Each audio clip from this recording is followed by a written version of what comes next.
Sa magandang araw sa inyong lahat mga ka-G lovers, Giovanni B nagbabalik. May dinala sa atin na aayusin natin itong Concert Pro Audio PM12 Pro amplified speaker to mga ka-G lovers. Pasensya na kayo kung bihira tayo maka-upload kasi may madami lang tayong inaasikaso, may ginagawa lang tayo.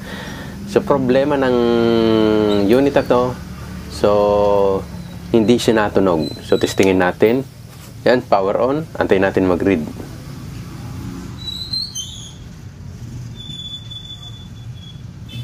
Ayan na mga ka-G lovers, sinagad na rin natin yung volume, wala pa rin siyang tunog.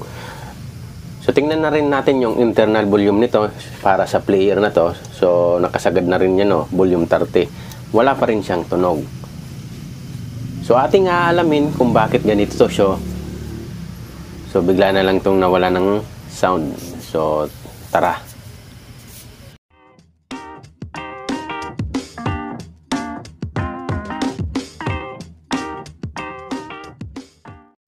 Nung binuksan natin mga ka-G lovers, nakita natin ay Class D amplifier to. So also known as switching amplifier, power amplifier na gumagamit ng signal modulation para sa kanya. So maliliit yung parts nito. Hindi ito typical na amplifier na nakikita natin na talagang malaki yung parts. So SMD type kadalasan yung ganitong Class D amplifier, yung mga latest na Class D amplifier. So napakaliit lang pero malalakas din naman. So tiningnan natin ito mga ka-G lovers, ito yung pinaka-amplifier. Yan, tapos yung isa power supply. So naka-divide siya, division, tapos module ng player natin, tapos preamp. Module ng preamp natin, tapos yung module ng Bluetooth nito nakalagay dun sa may, nakadikit sa may loob. You know, nakadikit sa loob. So, tiningnan natin yan. Okay naman ng power nito. Pero check pa rin natin mga ka-G lovers kung umabot ba sa amplifier yung power source o power supply. So, naka-DC tayo mga lovers. Battery yung ginagamit natin. Hindi tayo nakagamit sa outlet. So, meron naman tong switching power supply. So, hindi tayo gumamit. May tira pa kasi voltahe yung battery nito. So, yan mga ka-G lovers, tingnan nyo maigi. So, hinahanap ko lang yung ititest natin. Hindi ko alam, ito yung main na filter niya. Tapos, dadaan siya ng step up o DC-DC converter para step up. So, mag-i-split yung supply niya or hindi. Hindi ko pa alam. Pero mamaya titingnan natin kung nag-i-split ba siya o single lang yung supply nito. Kasi may dalawa tayong nakikitang capacitor dyan na malaki. So, mamaya titingnan ko na lang. So, unahin ko muna itong sa unahan niya na capacitor, filter. So, battery natin ay 12 volts. So, malamang sa malamang 12 volts din yung supply nito. So, dadaan siya ng DC-DC na step up. So, tataas na rin yan. Hindi ko alam kung ilang voltahe yung tinaas nito. Mamaya titingnan natin. Ito muna yung unahin natin, yung pinaka-main filter niya. So, tingnan natin. So, expected natin, 12 pababa yan. Depende kung low bat, siyempre bababa yan. 12. Kasi yung, ano natin, yung battery ay 12 volts. So, tingnan natin.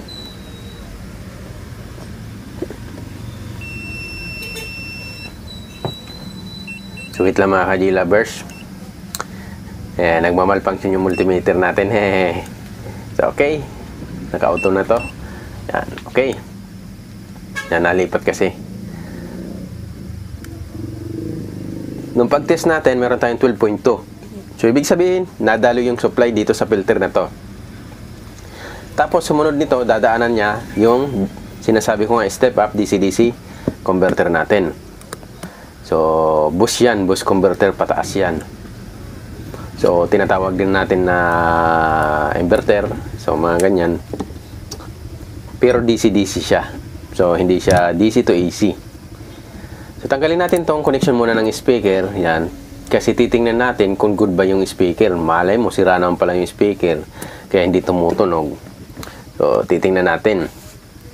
Tingnan natin kung ilang value nito. Kung ilang ohms siya.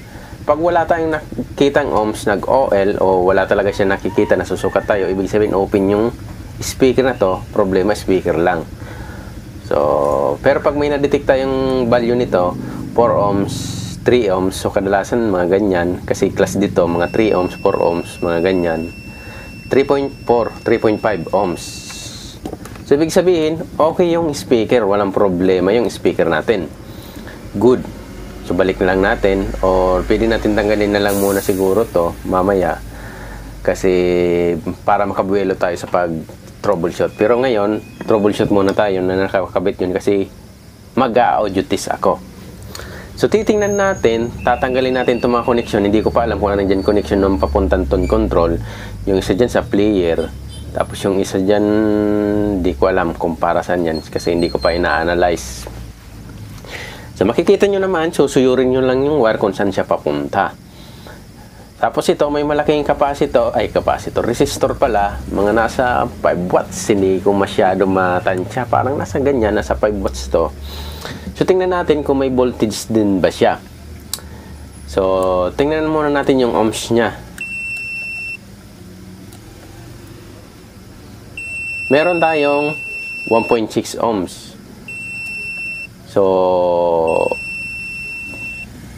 mga nasa 2.2 yata to. Hindi ko lang ni-reading yung color coding. Pero mga nasa 2.2 o 2 ohms to. So, tingnan natin kung may supply siya dumaloy. 12.6, 12.5. So, nakaparallel to. 12.5. So, good. Diba? So, next natin ito, magtatap tayo dito sa audio na to, ihang natin muna. Para malaman natin kung magkakaroon ba siya ng audio. Once na magkaroon siya ng audio, ibig sabihin may problema yung tone control natin. Or player natin. Kaya hindi siya tumutunog. Pero pag wala, check tayo sa main amplifier. So, ganyan lang. So, step by step, makukuha din natin yan. Yun yung sinasabi kong module na isa. So, separated din para sa Bluetooth yata yan. Kung hindi ako nagkakamali. Kasi division siya. Power supply, amplifier, player, tone control. Kasama na din yung preamp niya dyan para sa mic, sa mga ganon. So, tanggalin lang natin. Itong unahan na to, yan, hindi ko kasi alam kung para pa saan pa to. Kasi hindi ko naman tinignan. Pero, ina-analyze ko na rin dyan. Itong unahan pala na to, para to sa player. Yung pangalawa, para sa tone control. Yan.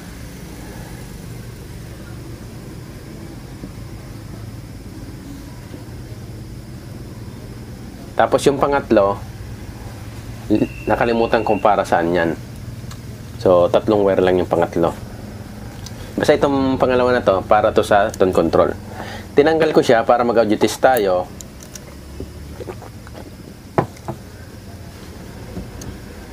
Para malaman natin kung okay ba yung pinaka-main amplifier natin. Once na hindi tumunog, focus tayo sa main amplifier. Yan, pinawaran ko siya. Nung tiningnan ko, hindi umilaw yung display natin kasi tinanggal na natin. Tapos nagtap ako dito. Wala talaga akong nadidetect na audio. Kahit konti lang. Ewan ko kung bakit wala siya. So, ibig sabihin may problema yung main amplifier natin. So, bali gagawin natin, siyempre tatanggalin natin yan. Babaklasin natin yan dyan. So, balik ko muna to para makita ko kung pumapower on. Ito yun sa player natin, sa display. Yan, pag in-on mo siya, gagana yung display dyan. O, nagtap ako dito sa papuntang tone control. Wala talaga siyang nadidetect tayong audio. So, nag-isip-isip na rin ako. Tapos, nag-a-analyze. Chinecheck ko na rin sa utak ko kung saan ba yung problema. Pero naiisip ko, sa pinaka-main amplifier na yung problema. Yan, gumagana yan, oh. Kita nyo, may ilaw yung player natin, oh. In-off ko na siya. Kaya ginawa ko dito, tinanggal ko muna to, binaklas natin, tinanggal natin dyan sa board, para matingnan din natin. So, doon na tayo magpo-focus sa pinaka-main amplifier. So, nagigets nyo kung paano natin siya tino-troubleshoot. So, sabi ng may-ari, basta biglaan na lang daw tong nawalan ng tunog.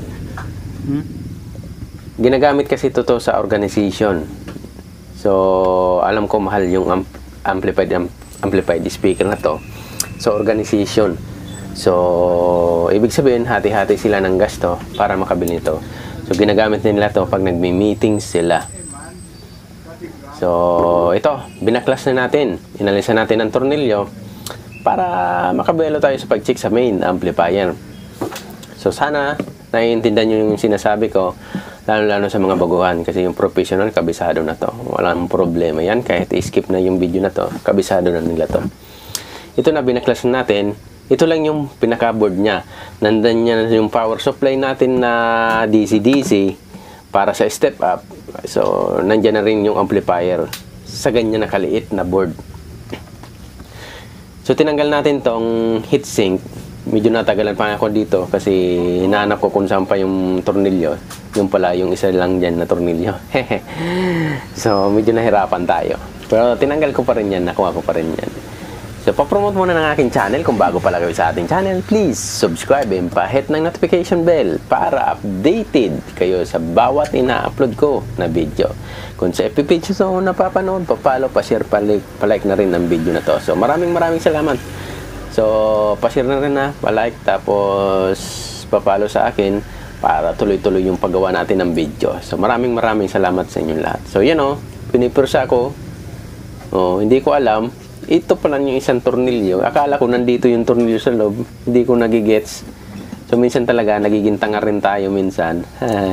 So, wala tayong magagawa niyan.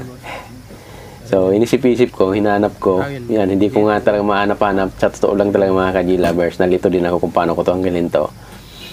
So, first time ko magayos ng ganitong design. Kaya, nalito rin ako. So, kalaunan, nakita ko rin, baka siguro itong tornilyo to. Yun nga talaga pala, itong tornilyo to. Hindi ko kasi trinay binuksan yan. Iniisip pa rin. Kaya yan sabi ko sa inyo, minsan nagiging tanga rin tayo. So, yan, tinanggal na natin yung tornilyo dito. Pagtanggal natin ang tornilyo, automatic natanggal na rin yung heatsink niya. So, Class D, yung gamit na IZ. Kaya Class D amplifier to. Yan, SMD, napakaliit yan. So, kadalasan ginagamit to sa mga home theater, mga ganitong IC, na napakaliit. Pero, malilinaw yung tunog nito. Magaganda yung tunog nito. Sensitive nga lang. So, meron tayo ditong dalawang parang transistor, tatlong paa. Yung isa dyan ay MOSFET, yung isa dyan ay diode. Tapos, ito yung pinaka-main IC. May napapansin na ba kayo sa IC na to? Yan. Kita nyo yung dulo ng paa na dalawa papunta dyan sa capacitor na yan, SMD capacitor, nangitim na. Yan yung napansin ko sa una kong tingin. So, sabi ko baka ito yung problema. Pero hindi ko muna siya hinalaan. Nakita ko lang parang nangitim. Nakita nyo ba? Nakikita nyo ba? Nasa bandang kanan ko, yung pinakalas at yung pangalawa sa last. Yan. Nakikita nyo. Nangingitim-ngitim konti. So, yan yung pinagdudahan ko. Siguro, hindi ko alam kung pwedeng sa sobrang lakas nito. Yan o, nangingitim-ngitim na o. Nilakasan yan na sunog-sunog konti. Pero hindi pa natin alam. Yan na rin yung part number niya. Pero trinay ko itong hinanap sa internet, hindi ko nakuha yung part number na to. So, hindi ko rin na-data sheet kasi hindi ko nga nakukuha. So, ang ginawa natin dito mga ka-G-lovers yan, nilagyan ko ng insulator para makapag-check ako. So, chinek ko tong filter na to. So, meron tayong 32 volts. So, ibig sabihin, dumadalon yung supply. Ito na yung output ng DC-DC natin na inverter. Yan, 32 volts. So, nakaparallel tong capacitor na to mga ka-G-lovers. Wala siyang center tap. Yan, 32. So, nakaparallel siya. So, hindi ko napansin na wala pala tong center tap.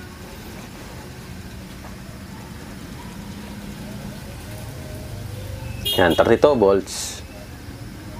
Yan, dito 32 volts din. Yan, 32 volts. Kasi kung may center tap yan, negative na yung isa niyan. Yan. So, ibig sabihin, good yung supply niya. Nag-step up siya. So, ang ginawa ko, nag-check tayo dito. Sinuyod ko rin. Chinek ko yung supply nito kung umabot ba dito sa IC. So, itong resistor, chinik ko na rin to. Yan, good naman yan. Yan, fusible. Yan, nabasir yan. Tapos ito yung MOSFET, hindi naman shorted. Tapos ito, diode. Yan, magtutunog yan. Dapat ang gitna ang walang tunog yan. Kasi nakadikit yan. Yan, diode kasi yan. Yung gitna ang walang tunog yan. Tapos kilid. Yan, dapat walang tunog yan. Simple good to kasi nag-step up nga. Tapos, dito, yan, chinik ko rin itong mga, mga capacitor. Hindi naman nag-buzzer. Yan, chinik ko rin itong resistor. Good rin naman. Yan, 100 ohms to. So, bumaba na siya kasi nakadikit pa sa board. Pero pag tinanggal mo, almost 100 ohms yan. So, wala naman akong typical. Malibang dun sa IC lang na yan. So, bali chinik ko rin yung supply nito. Umabot naman yung supply niya. Wala naman problema. Umabot naman sa IC. So, kaya hindi ko siya pinagduda. Ito, chinik ko rin tong, yung inductor coil dyan. Yan, dalawa dyan. So, okay naman. Wala naman problema.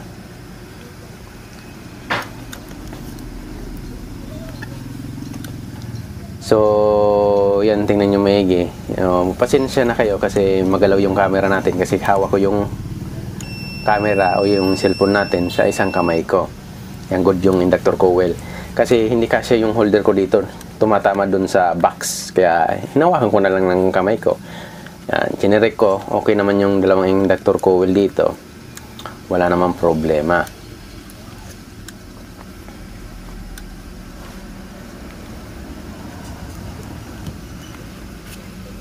Tapos dito, chinik natin. Yan. Tinignan ko kung saan papunta yung connection ng speaker kasi tinitingnan ko rin tapos yung supply. So mag-buzzer na lang yan. Ito yung sa speaker natin. Yan, titingnan natin. Hanapin natin. Basta mag-buzzer na yan, yun na yung connection niya. Dalawa yan na nakakonect. So hanapin lang natin.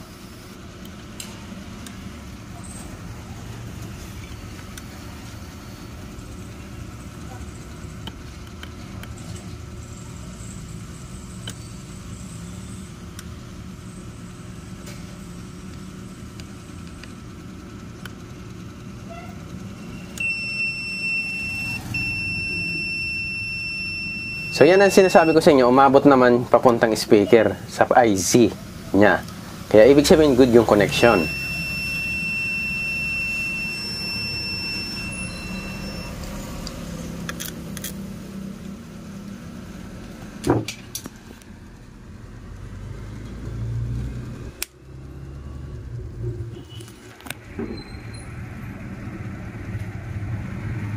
Nung hinawakan ko to, tapos hinawakan ko yung IC, parang may konti siyang,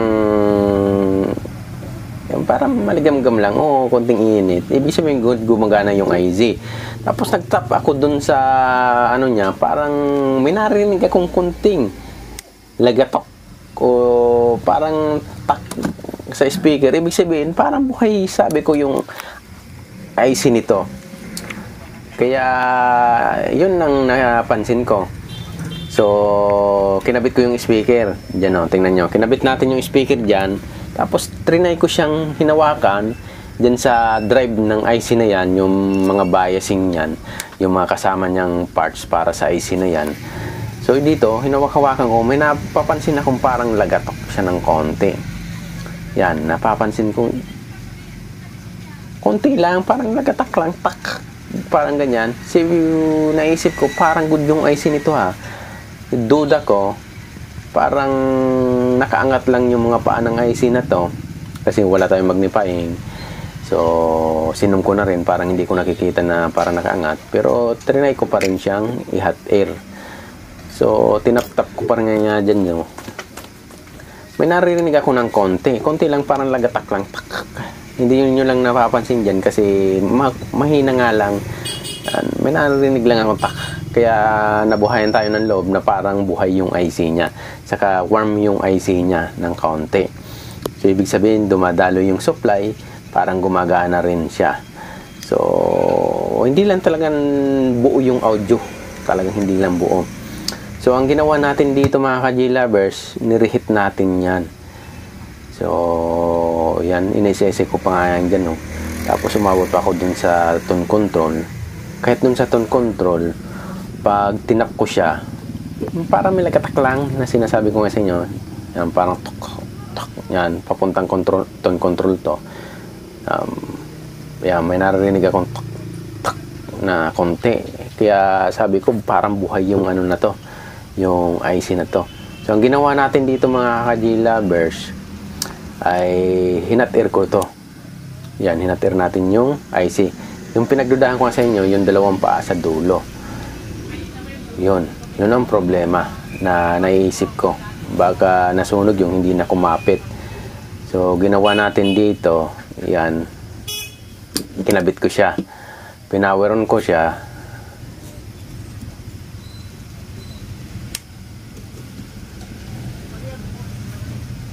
Yan, okay naman.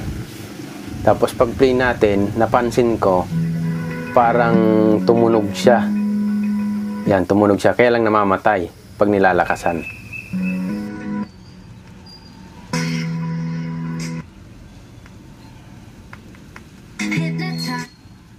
Kaya mas lumakas yung hinala ko na talagang okay yung IC niya. So, ibig sabihin, may problema sa paa ng IC niya, sa mga connection ng paa ng IC niya. Kasi napatunog ko siya. So, nagalaw-galaw ko siguro yan kasi sinundot-sundot ko yung dalawang paa yan sa dulo na yan, yun na parang sunog na yan. Baka dumikit siya ng konti. So, pero hindi siya totally nakadikit. So, ang ginawa natin, hinatir ko yan. So, pasensya na kayo kasi 100 lang gamit natin. Yung isa sa camera hawak ko, tapos yung isa pang hot air natin. Yan, ininit ko lang. So, naka sa 400 yata yung setting ko nito. So, tama lang na init. Basta importante, nakita ko siyang nalusaw yung soldering lead niya. Yung lead niya nalusaw. Okay na yan sa akin. So, hindi ko na yan tawag yan, hindi ko na yan tinutuloy-tuloy. Basta nakita ko lang lumusaw, dumikit na siya. Okay na yan. Na-hot air ko yan. Yan, na-hot-air lang natin. Kasi pagamit-gamit rin nito. Kasi yung mga may-ari na to, tinanong ko kung laging ba nakalakas to. O sabi nila, no, lagi nila nilalakasan yung volume. So, yan, hinat-air natin, lalo yung sa dulo. Nung napansin ko na nalusa na yung lead, nakadikit na rin yung sa dulo. So, sabi ko, okay na yan. Pwede na yan. So, pagkatapos natin itong hot air, siyempre nilinisan ko na rin yan. Kinabit ko na yung heatsink bago ko siya tinuloy-tuloy patugtog, testing. Kasi natatakot din ako, baka masira ko yung IC nito. Kasi pag pinatugtog mo na walang heatsink, mas madali siyang uminit. So, ginawa natin, kinabit natin, tapos nilagyan ko siya ng silicone compound. So, ito yung nilagay natin para mag-heat transfer agad sa heatsink.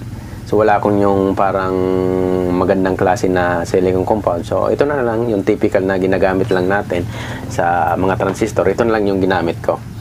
So, yan, kinabit ko na rin siya. Nilagyan ko na rin yung yung nabulol pa ako. Nilagyan ko na rin yung MOSFET saka yung diode.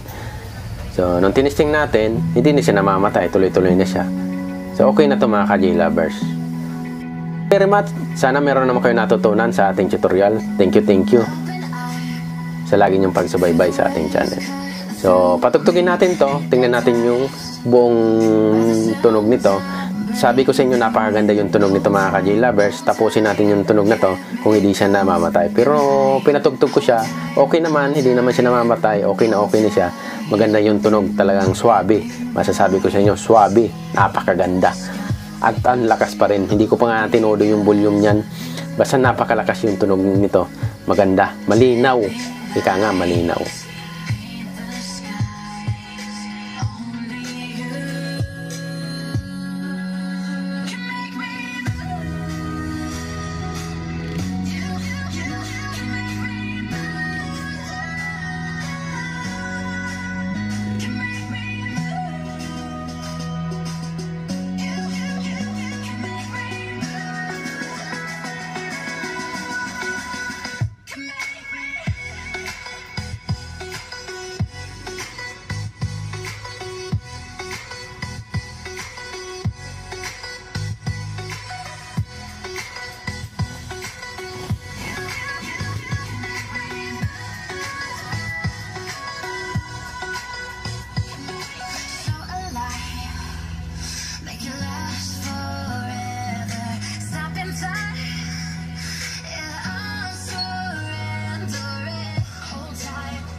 So yan ang mga ka-G-lovers, nabuo na rin natin yung pinatugtog natin. So hindi naman siya huminto. So thank you very much sa lagi niyong pagsubaybay sa ating channel, sa inyong lahat. Maraming salamat sa inyo.